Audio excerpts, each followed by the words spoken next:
Fala pessoal, tudo bem? Sejam muito bem-vindos aqui ao nosso canal e nesse vídeo a gente vai comentar aí sobre essa vitória da seleção brasileira, sobre a seleção lá da Coreia, um jogo tranquilo para o Brasil.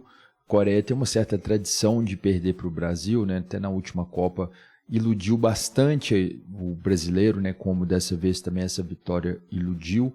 O Brasil venceu lá por 4-1 a Coreia do Sul e depois foi eliminado pela Croácia, né? Foi aquela eliminação bem fatídica, mas naquele momento lá acho que todo mundo estava iludido, pensando que daquela vez o Hexa viria por causa daquela grande vitória lá sobre a Coreia. E novamente a gente viu aí uma vitória expressiva aí sobre a Coreia, muito diferente do que a gente viu nos últimos anos.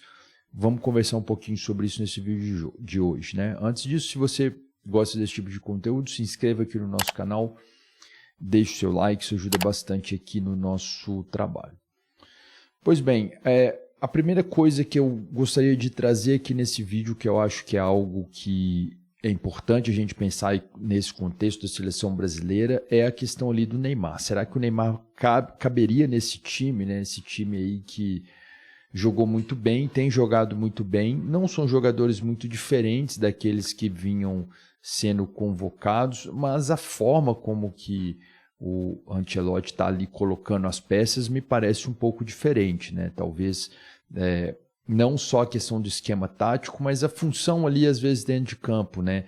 E é incrível isso, né? Como que os mesmos jogadores ali, mas com um treinador que enxerga o futebol de forma diferente, a coisa pode soar de forma diferente, né? Então seria o mesmo instrumento lá, né? Mas só que as notas elas estão saindo diferentes, né? Não está soando as mesmas notas que soavam ali no passado com os últimos treinadores, né? Dorival Júnior, o Ramon Menezes, enfim, todos esses que passaram pela seleção brasileira, né? Fernando Diniz. E o jogo tem melhorado, a gente vê que o Brasil tem criado bastante volume de jogo, diferente do que foi com esses últimos treinadores, né? Apesar de ter tido uma derrota lá contra a Bolívia nas eliminatórias, mas um jogo assim completamente atípico, né? Onde você tem ali o fator altitude que atrapalha muito ali o desempenho do futebol e tudo mais. Mas nos outros jogos, né, de forma geral, a seleção do Ancelotti jogou bem contra o Chile, então na última rodada das eliminatórias, então de forma geral tem jogado bem. E aí o Brasil fazendo esses amistosos, né, contra a Coreia e depois contra o Japão, para ter aquela preparação ali para a Copa do Mundo. Bom, eu já queria trazer aqui a escalação da seleção, como que eles jogaram, né, e a gente tentar analisar aqui de forma bem específica aqui cada posição e vendo o que mudou, o que está sendo diferente, né? Então já começo ali no gol com o Bento, né? Que jogou muito bem. Eu acho que talvez teve muito questionamento nesses últimos ciclos aí, principalmente no último ciclo, né? Em relação ao Alisson, né, ele se machucou, se ele não tivesse se machucado seria o titular absoluto. Eu acho que o Bento, apesar de não viver um grande momento lá no seu clube, né, lá na Arábia Saudita, se eu não me engano acho que ele é do Al Nassr, ele é um grande goleiro, né, tem muita técnica, é um bom goleiro. Eu acho que eu gostaria muito de ver o John, que era goleiro lá da seleção, goleiro do Botafogo, né, que agora está jogando na Inglaterra, mas no Brasil, de certa maneira, se tem assim uma dificuldade, às vezes, assim, de mudança, assim, principalmente na posição ali de goleiro, né?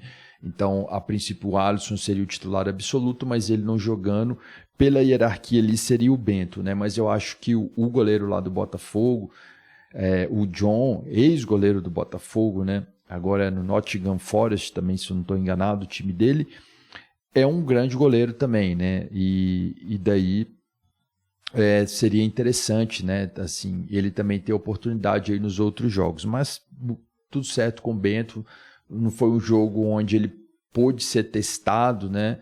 E eu acho que isso faz diferença, mas a seleção brasileira precisava ali de um goleiro que decidisse, né, na cobrança de pênalti, como foi eliminado na última Copa, um cara que crescesse ali naquele momento de decisão, que realmente fechasse o gol.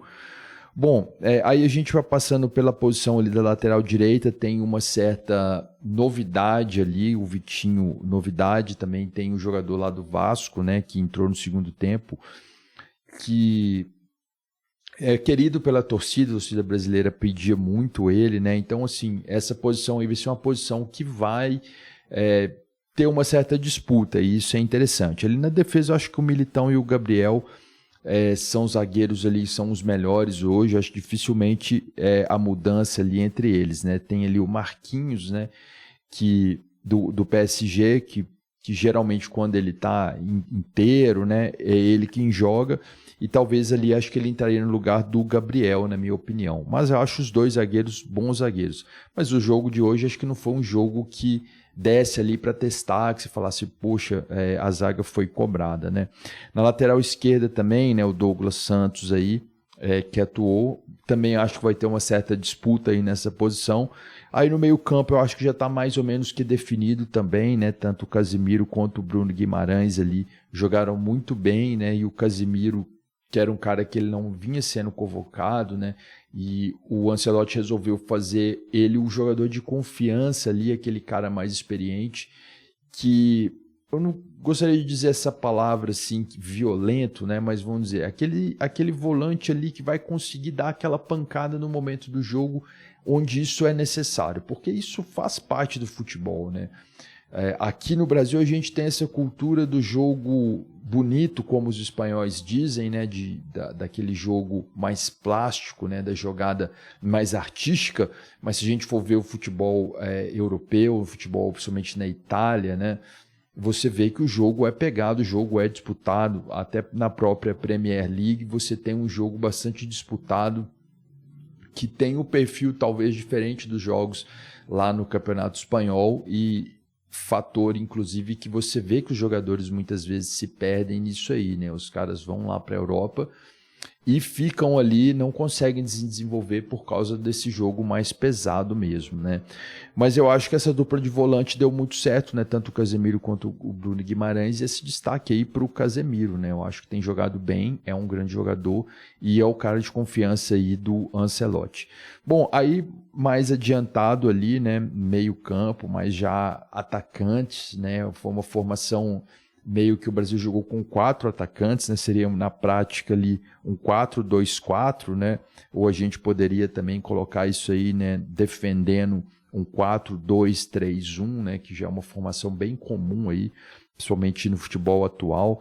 Mas aí pensando na perspectiva de 4 centroavantes, achei bem interessante o Vini Júnior jogando ali na esquerda, o Estevão na direita, né? O Matheus Cunha enfiado e o Rodrigo um pouco recuado. Isso na teoria, mas na prática me parece que às vezes você viu o Matheus Cunha ele vindo de trás, né? Então esse quarteto jogou bem. Assim, eu coloco um asterisco para o Vini Júnior, acho que talvez ele ficou ali um pouco devendo, né? Poderia ter jogado melhor, apesar de ter feito um gol ali. Muitos jogos que ele não faz uma grande atuação ali na seleção, então na minha opinião ficou um pouco devendo, mas o Estevão fez uma grande partida, o Rodrigo também fez uma grande partida e o Matheus Cunha também fez uma grande partida, né? Movimentou muito, talvez ele não jogou nem tanto como centroavante, mas vi muito a posição dele ali meio que de meio campo mesmo, criando as jogadas. E daí a gente vendo, pensando na perspectiva desse time titular, né? Aí a gente pega no banco ali, você tem Luiz Henrique, Igor Jesus, né? Você tem vários jogadores, e a gente pensa onde o Neymar entraria nesse jogo, nesse time aí da seleção brasileira, nesse time aí do Ancelotti. Eu acho que ficou uma situação muito difícil, porque você pensa que o Neymar ele tem ali esse tempo de recuperação, provavelmente ele vai voltar em novembro, dezembro, né? Talvez no final de outubro consiga voltar, se der tudo certo. Então você vai voltar de lesão até você se recuperar. O Santos já não está disputando mais nada, né? Só lutando contra o rebaixamento no Brasileirão. Daí no próximo ano, né, você tem a pré-temporada.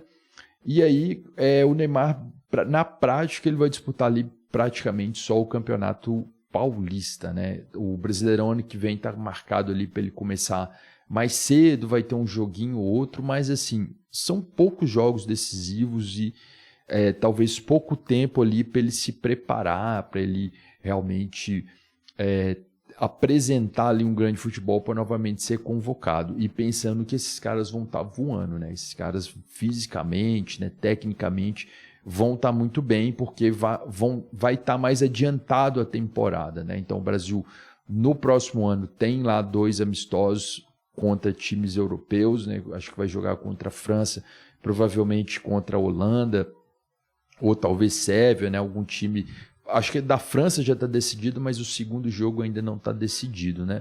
Qual vai ser de fato ali esse amistoso. Então tem pouco tempo ali para o Neymar mostrar futebol e voltar para a seleção. E esse grupo está fechando, vamos dizer, está ficando difícil ali para colocar, e está funcionando muito bem. Bom, essas foram as minhas impressões aí sobre essa partida. Foi uma grande atuação do Brasil aí, uma grande atuação do Ancelotti aí mais uma vez, né, escalando muito bem a seleção brasileira, que vai fazer mais um jogo contra o Japão. Deixe aqui nos comentários sua opinião, eu fico por aqui, um abraço a todos e até a próxima.